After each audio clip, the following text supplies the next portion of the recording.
안녕하십니까. 우요한 목사입니다. 세상에서 가장 아름답고 향기로운 것은 무엇일까요? 그것은 사랑이 아닐까요? 예수님이 정말 아름답고 향기로운 이유는 예수님이 우리를 위해서 목숨을 버리시고 피 흘려 죽으셨기 때문에 그렇습니다. 오늘 말씀에 보면 예수님을 닮은, 예수님을 정말 사랑하는 한 여인이 나옵니다. 3절을 보겠습니다.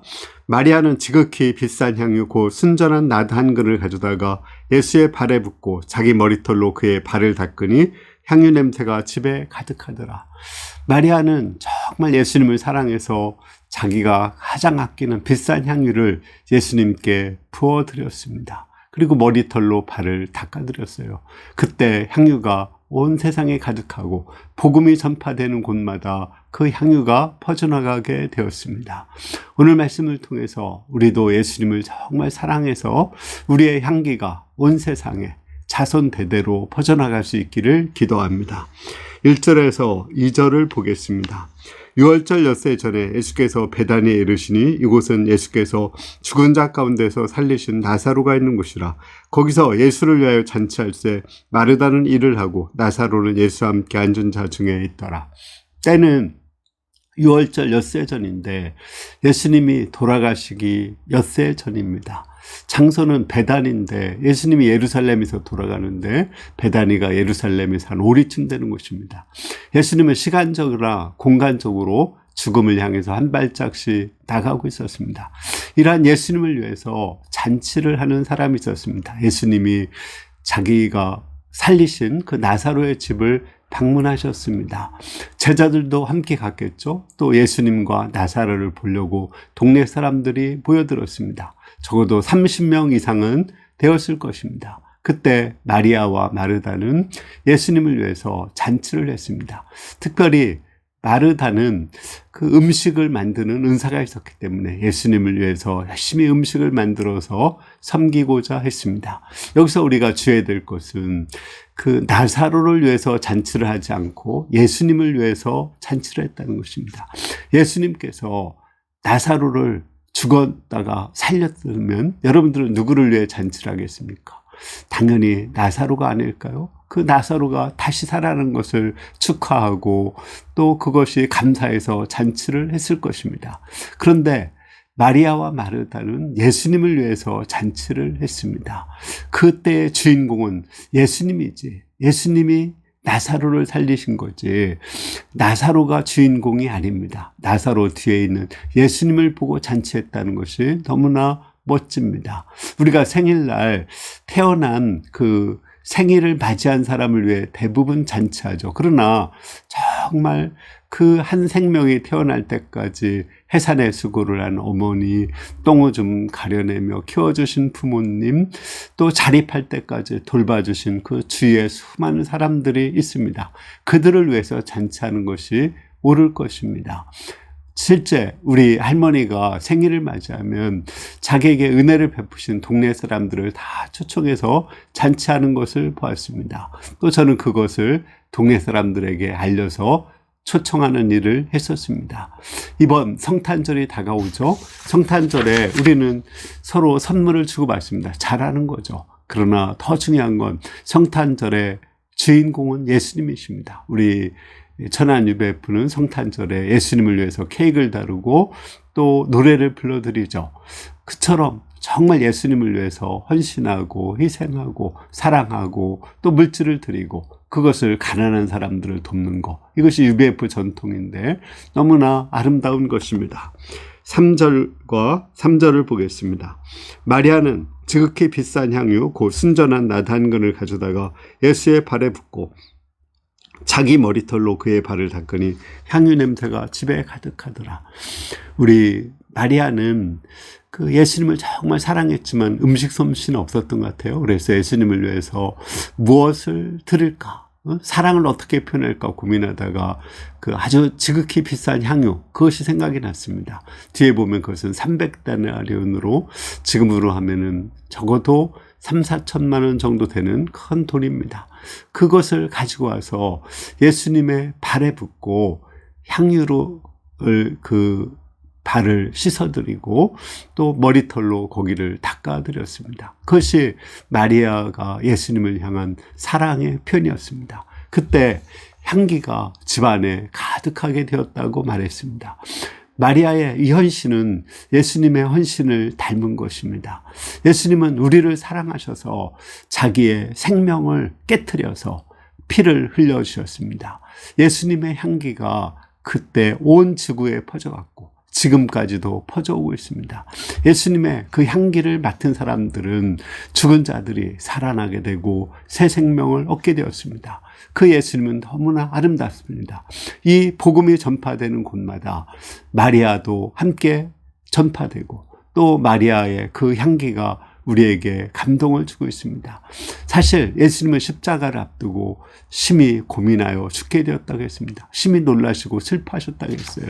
예수님도 위로가 필요했습니다. 그런데 마리아가 정말 예수님을 사랑하고 예수님의 마음에 동참해서 예수님을 위로해 드렸습니다. 사실 예수님의 마음을 사람들은 잘 몰랐어요. 제자들도 몰랐어요. 그 예수님이 십자가에 죽는다는 것을 모르고 있었습니다. 물론 마리아도 예수님이 십자가에 죽는 것을 모르고 있었습니다. 그러나 다만 예수님을 사랑했습니다. 예수님을 사랑했을 때 우리를 사랑하신 예수님의 마음과 예수님을 사랑하는 마리아의 마음이 통했습니다. 그 아름다운 마음, 향기로운 마음이 통했습니다. 그때 예수님의 향기가 온 세상에 가득하듯이 마리아의 향기가 또 온 세상에 가득하게 되었습니다. 이처럼 우리가 예수님을 사랑해서 예수님을 위해서 헌신하고 희생하면은 우리의 향기가 예수님의 향기를 따라서 온 세상에 퍼져나가는 것을 알 수 있습니다. 4절에서 6절을 보겠습니다. 제자 중 하나로서 예수를 잡아줄 가룟 유다가 말하되 이 향유를 어찌하여 300데나리온에 팔아 가난한 자들에게 주지 아니하였느냐니 이렇게 말하면 가난한 자들을 생각함이 아니요 그는 도둑이라 돈깨를 맞고 거기 넣는 것을 훔쳐가미러라. 우리 마리아가 향유를 부은 거 이걸 어떻게 봐야 될까요? 우리 가룟 유다의 눈에는 이것은 하나의 허비로 보였습니다. 한 3, 4천만 원의 돈을 그냥 땅바닥에 다 허비하는 것으로 보았습니다. 너무 아까워했습니다. 그러나 사실은 이 가룟 유다의 마음 속에는 예수님을 사랑하는 마음이 없었습니다.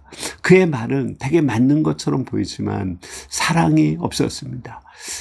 요한복음 저자는 가룟 유다가 돈깨에 돈을 훔쳐간다고 말하고 있습니다. 말은 가난한 자를 돕자고 하지만 사실은 자기를 사랑하고 돈을 사랑해서 돈을 훔쳐간다고 했습니다. 실제 그는 예수님을 은 30에 팔았습니다. 한 1,000만 원 주고 예수님을 팔았어요. 그리고 나중에 양심의 가책을 느껴서 목매어 자살해 죽었고 창자가 터져 나왔습니다. 이처럼 예수님보다 돈을 더 사랑하는 자는 악취가 풍기고 또 그로 인해서 많은 사람들을 고통스럽게 하는 것을 알 수 있습니다. 예수님도 이 가룟 유다를 생각하면서 마음이 심히 괴롭고 답답하다고 말씀하셨습니다.